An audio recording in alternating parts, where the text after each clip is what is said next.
B24 news, 1 মিনিটে আজকের আলোচিত সংবাদ শিরোনাম।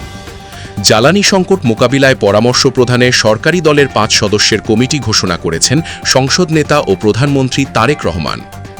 ডিজেলের দাম বাড়ার প্রভাব পড়েছে পরিবহনে। সারা দেশে বাস ভাড়া প্রতি কিলোমিটারে 11 পয়সা বৃদ্ধি করেছে সরকার।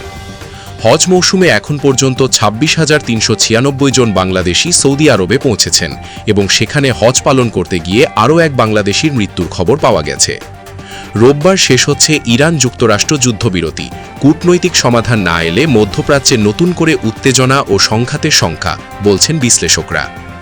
তীব্র তাপপ্রবাহে পুড়ছে দেশ। এই পরিস্থিতি আরও কয়েকদিন অব্যাহত থাকতে পারে আবহাওয়া অফিসের সতর্কতা। ইরান যুক্তরাষ্ট্র সংঘাতে দীর্ঘস্থায়ী শান্তি চুক্তির জন্য সক্রিয় ভূমিকা নিচ্ছে পাকিস্তান। মধ্যস্থতায় কূটনৈতিক সমাধানের জোর চেষ্টা। মার্কিন অবরোধের মধ্যেও 10 দিনে প্রায় 10 লাখ ব্যারেল তেল রপ্তানি করেছে ইরান, দাবি করেছে আন্তর্জাতিক বিশ্লেষণ সংস্থা ভোটেক্সা।